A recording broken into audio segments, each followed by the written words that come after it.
बिस्मिल्लाहिर्रहमानिर्रहीम। अस्सलामु अलैकुम वरहमतुल्लाहि वबरकातुह। मोहतरम भाइयों, बुज़ुर्गों, दोस्तों, ये हमारा इस्लाह मुआशरा का 1154वां सबक है। मोहतरम दोस्तों, अभी सुबह सुबह एक मैसेज मैंने पढ़ा तो इतना गम हुआ, मुझे इतना अफसोस हुआ। हाफिज़ अल्ताफ़ साहब जो महाराष्ट्र के अंदर जालना ज़िले में एक बस्ती है, वहाँ के रहने वाले थे। मकतब में पढ़ाया करते थे। कई दिनों से मकतब की तनख्वाह नहीं मिली। तनख्वाह नहीं मिलने की वजह से जो है परेशान हो गए, हालात से मजबूर हो गए। और जब हालात से मजबूर हुए, परेशान हो गए, तो उसके बाद जो है वो रेती का जो ट्रैक्टर होता है, आपने देखे होंगे, रेत जिसे हम लोग बालू भी कहते हैं, तो उन्होंने सोचे कि भाई कुछ ना कुछ काम वगैरह तो करना पड़ेगा। तो रेत का जो ट्रैक्टर होता है वो रेत भरने के लिए चले गए उसके ऊपर कि चलो मैं कम से कम वो काम कर लूँ। अब वो इतना मुश्किल काम होता है, आपने देखे होंगे। रेत जो होती है घर बनाने के लिए जो काम में आती है, वो हाफिज़ और आलिम का काम है ही नहीं वो, क्योंकि उसकी अपनी एक लाइन होती है और वो ऐसा मेहनत का काम होता है। जो उस लाइन के एक्सपर्ट होते हैं उन्हीं का काम है वो नदी में से खोद कर जो है रेत निकालना, फिर उसको ट्रैक्टर भरना, फिर वो ट्रैक्टर जो है जिसने मंगाया उसके घर पे ले जाकर देना। अब ये बेचारे हमारे हाफिज़ साहब मरहूम, अल्लाह उनको जन्नतुल फिरदौस में जगह अता फरमाए, वो बेचारे मस्जिद मकतब के आदमी, मस्जिद में पढ़ाने वाले, उनकी लाइन ही नहीं है वो। और वो ट्रैक्टर भरने के लिए चले गए रेत वालों के साथ में, और उसी दरमियान में जो है वो ट्रैक्टर से गिरे या रेत उनके आंग पर गिरी, उनका इंतकाल हो गया। इन्ना लिल्लाहि व इन्ना इलैहि राजिऊन, वो शहीद हो गए। मैंने जब ये ख़बर पढ़ा, अभी पढ़ा मैंने सुबह सुबह, तो मुझे इतना गम हुआ, इतना गम, इतना अफसोस हुआ कि एक मासूम बच्चा, उनकी उम्र आप देखो तस्वीर के अंदर मुश्किल से 21-22 साल उनकी उम्र होगी। पता चला कि माँ की ज़िम्मेदारी उनके ज़िम्मे थी, वालिदा की ज़िम्मेदारी उनके ज़िम्मे थी, एक छोटा सा बच्चा भी उनको था। और हालात ने मजबूर किया, मकतब मस्जिद में पढ़ाने वाला एक हाफिज़ वो रेत के ट्रैक्टर पे चला गया और उनका इंतकाल हुआ। मेरे मोहतरम दोस्तों, देखो, मैं बड़े अफसोस के साथ ये कहना चाहूँगा, हम लोग क्या करते हैं, हम लोग जो है ना, हमारे उलामा, हमारे अइम्मा, हमारे हुफ़ाज़, वो बेचारे किन हालात में ज़िंदगी गुजार रहे हैं, उनकी मजबूरियाँ कभी नहीं देखते। हम सिर्फ़ उनमें ऐब और नुक्स निकालने का काम करते हैं। इमाम साहब ने जो है अगर नई गाड़ी ले ली है शोरूम से, तो पूरे लोगों के कान खड़े हो जाते हैं, अरे इमाम साहब ने इतना पैसा कहाँ से लेकर आए। हाफिज़ साहब अगर घर का काम शुरू कर रहे हैं तो समाज परेशान हो जाता है, अरे हाफिज़ साहब के पास पता नहीं इनके पास पैसा कहाँ से आया।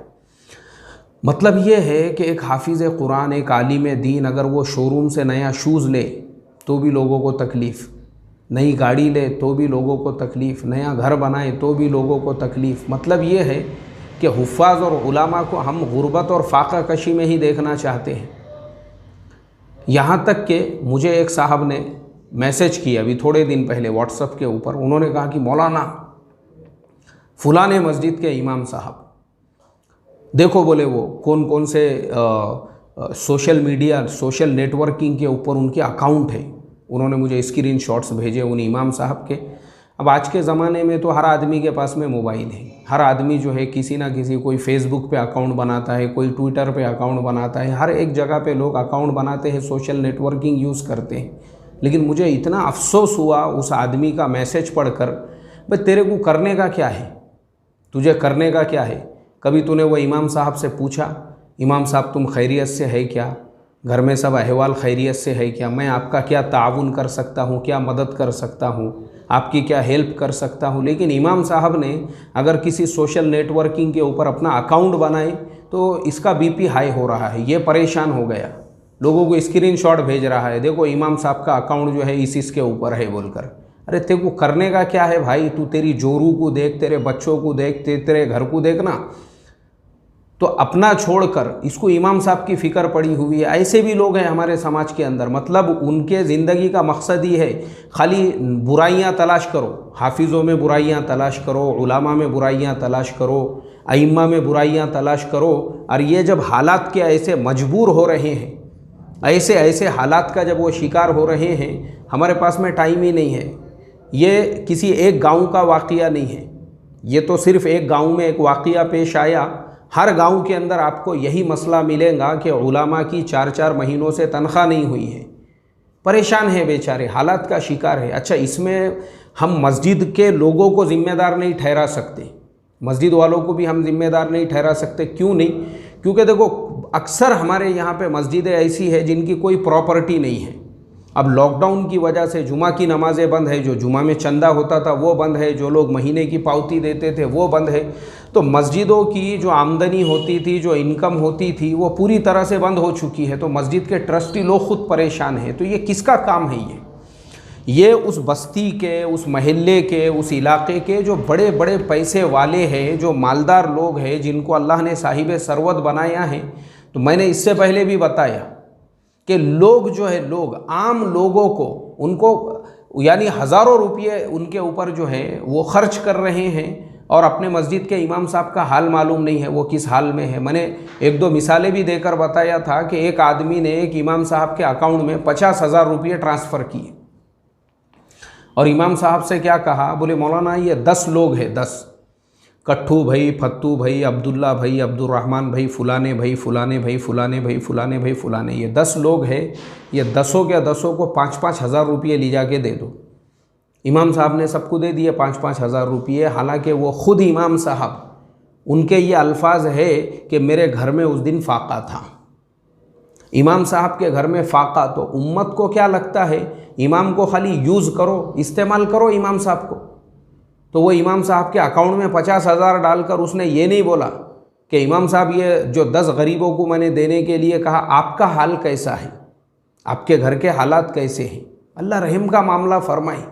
ऐसे ही मैंने जो है रमज़ान से पहले भी एक मैसेज डाला था कि एक इमाम साहब ने मुझे फ़ोन किए और उन्होंने मेरे से कहा, बोले मौलाना यार 10,000 रुपये उधार चाहिए थे, मिलेंगे क्या?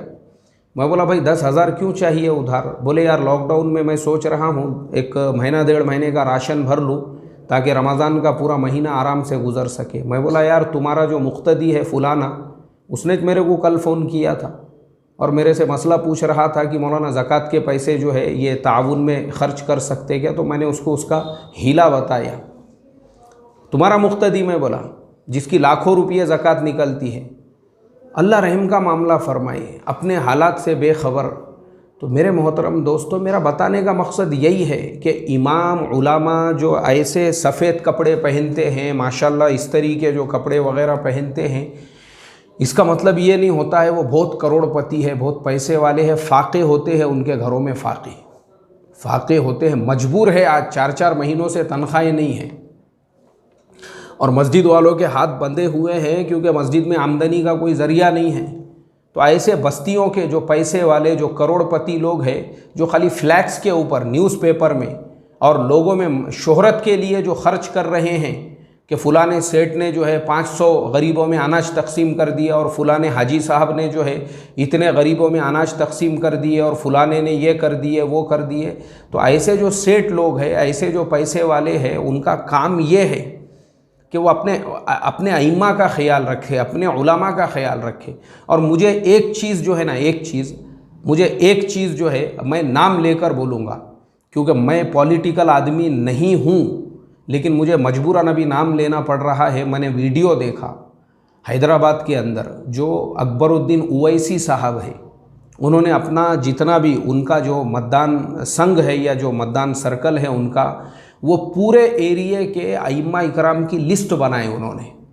और लिस्ट बनाने के बाद में सारे अइम्मा को अपने यहाँ पे बुलाए और बुलाने के बाद वो सारे अइम्मा जो थे, वो सारे अइम्मा को एक तो राशन का बड़ा पैकेट और उसके साथ में कैश का एक लिफाफा, जिसके अंदर पता नहीं अभी कितनी रकम है, अगर 10,000 रुपये भी उन्होंने दिए तो मैं समझता हूँ एक इमाम को आपने अनाज भी दिया और कुछ कैश भी दिया, उसके लिए 2-3 महीने के लिए काफ़ी है। यानी इतनी खुशी हुई, मैंने दुआ किया उस इंसान के लिए, क्योंकि हमारा वो दोस्त जो उम्मत के साथ हमदर्दी करने वाला, जो हमारे कौम के अइम्मा का हमदर्द, जो हमारे उलामा का हमदर्द, जो हमारे हुफ़ाज़ का हमदर्द, हमारे लिए हमारी दुआएं हैं वैसों के लिए। मैं तो दुआ करता हूँ अल्लाह ताला ऐसे हर आदमी को, मैंने देखा तो मेरी दिल से दुआएं निकली उस इंसान के लिए कि वाकई में भी ये इंसान ने वो काम किया जो हर बस्ती के, हर शहर के, हर इलाके के मुसलमानों को करना चाहिए। तो एक एक पैकेट उन्होंने दिया अपने शहर के सारे उलामा को और कैश दिया उनको। मेरे मोहतरम दोस्तों, इससे फ़ायदा क्या होता है उलामा को किसी के सामने उधार मांगने की, कर्ज़ मांगने की। और हम लोग जो है ना, मैं बता रहा हूँ ना, हम सिर्फ़ उलामा अइम्मा में नुक्स निकालेंगे, ऐब निकालेंगे और उनके अंदर खाली बुराइयां तलाश करेंगे। जैसे एक इमाम साहब ने सोशल मीडिया पे अपना अकाउंट बनाए तो बिला वजह एक का बीपी हाई हो गया। तेरे को करने का क्या रे, तेरे को करने का कि इमाम साहब का इस पे अकाउंट है, उस पे अकाउंट है, इमाम साहब ये सोशल नेटवर्किंग यूज़ करते हैं, वो करते हैं, ये सब में हम एक्सपर्ट बने हुए हैं। लेकिन वही इमाम साहब, उनका ताउन मदद करना तो दूर की बात है, अगर वही इमाम साहब ने ऐसे किसी भामटे से 500 रुपये या 1000 रुपये उधार मांगे, नहीं देगा वो, नहीं देगा वो शराबी को उधार देगा, वो जुआरी को उधार देगा, वो गरगुदुल्ले को उधार देगा, वो चरसी को उधार देगा, रंडीबाज को उधार देगा, इमाम साहब को उधार नहीं देगा। क्यों? उसको मालूम है चरसी मेरे पैसे लौटा सकता है, इमाम साहब है, अब इन्होंने पैसे नहीं दिए तो इनसे उसूल कैसा करना। ऐसे ऐसे लोग हैं हमारे समाज के अंदर, ये हम उलामा की कदर कर रहे हैं। तो इसके लिए उलामा जो है, मैं उसके लिए दुआ करता हूँ, वो बेचारा जिसने भी उलामा का ऐसा ख्याल रखा, उलामा को पैसे भी दिए, उलामा को जो है पैकेट्स भी उन्होंने दिए, और जो नहीं आ सकते थे उनके घरों तक ले जाकर उन्होंने पहुँचाया। और इसीलिए हमने भी हमारे फाउंडेशन के तहत में जो उलामा के लिए हमने जो पेंशन योजना शुरू की है, जो रिटायर्ड आइम्मा है, रिटायर्ड उलामा, इसीलिए हमको मालूम है कोई ख्याल करने वाला नहीं रहता इस तबके का, कोई भी नहीं। कौम हमारी जो है ना, कौम हमारी खुद गर्ज और मक्कार है, इमाम साहब को यूज़ करेंगी अपने बहन बेटी का रिश्ता जमाने के वास्ते में, मस्का मारेंगी, चाय पिलाएंगी। इमाम साहब कौन सा पान लेते, पान ज़र्दा ज़्यादा डाल, हमारे इमाम साहब को जो है ना ज़र्दा अच्छा लगता बोले। इमाम साहब के पान का ख्याल, गुटके का ख्याल, मावे, सब के ख्याल रखे जाएंगे जब तक कि इसके बहन या बेटी का या इसके बेटा बेटी का रिश्ता इमाम साहब तय करके नहीं देते। बहुत मस्का मारेंगा ये इमाम साहब को, और जैसे ही इमाम साहब से काम ख़त्म हो गया उसके बाद तुम किधर और हम किधर, ये हाल है उम्मत का। और दूसरी तरफ मैं उस शहर के, उस बस्ती के उन बड़े अकाबिर उलामा और जो वहाँ के ज़िम्मेदारान हैं उनसे भी मैं ये दरख्वास्त करूँगा कि देखो ऐसे हालात में हम अपने शहर, अपने बस्ती के ऐसे बेचारे गरीब जो हुफ़ाज़ उलामा हैं उनका ख्याल रखें। प्रॉब्लम क्या होता है, उलामा में भी गुटबाजियाँ होते हैं, गुट ग्रुप बने हुए होते हैं। एक खंडूलाल का ग्रुप है, दूसरा बंडूलाल का ग्रुप है।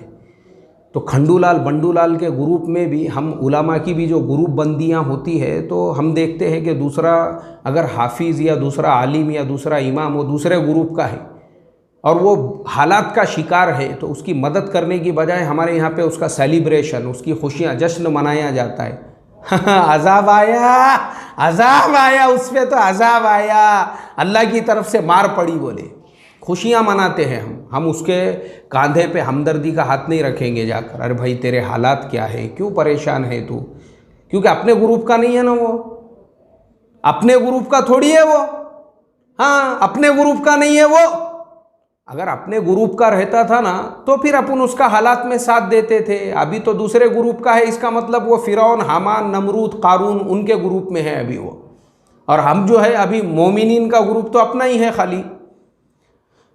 अल्लाह रहम का मामला फरमाए। ये जो गुटबंदी है, ये ग्रुप बंदी है, इसमें तो लोग यहाँ तक इतनी PhD कर लेते हैं कि बेचारा अगर कोई इमामत से भी लगे हुआ है तो उसको निकालना कैसा, उसके ट्रस्टियों को उंगली कैसा करना, वहाँ जाके काड़ी कैसा करना, उनको खुजाना कैसा कि तुम्हारा इमाम तो ऐसा है वैसा है। क्यों? अपने ग्रुप का नहीं है रे बाबा, वो निकालो ना उसको इमामत से। अल्लाह रहम का मामला फरमाए। तो ये लाइन में भी लोगों ने PhD करे भी है ग्रुप बनाने के अंदर, और ऐसे ग्रुप बनाने वाले जो हमारे उलामा बिरादरी में भी जो लोग होते हैं ना, उनकी वजह से भी जो दूसरे ग्रुप के उलामा हैं वो बेचारे ऐसे परेशान होते हैं, कोई पुरसान हाल नहीं होता है। तो मेरी रिक्वेस्ट, मेरी दरख्वास्त यही है दोनों तबक़ों से। एक तो समाज का वो मालदारों का जो तबका है वो अपने उलामा, अपने अइम्मा, देखो ऐसे हालात के अंदर हम उनका साथ दें। और दूसरी तरफ जो हमारे उलामा के ग्रुप बने हुए हैं खंडूलाल बंडूलाल के, इसको थोड़ी देर के लिए हम ख़त्म करें, दिलों को बड़ा करें, दिलों को वसी करें, अपने दिलों के अंदर जो है ना उसात पैदा करें। और ये तो उलामा तो अपनी बिरादरी के ही लोग हैं, उनके अलावा जो आम लोग हैं हम उनके लिए क्या कर सकते हैं, बल्कि हमारे जो बिरादरान वतन हैं, हिंदू, मुस्लिम, सिख, ईसाई, दलित और जो दूसरे समाज के लोग हैं, अरे हमने तो उनकी भी खिदमत करना चाहिए, उनके लिए भी हमारे दिलों में जज्बा होना चाहिए।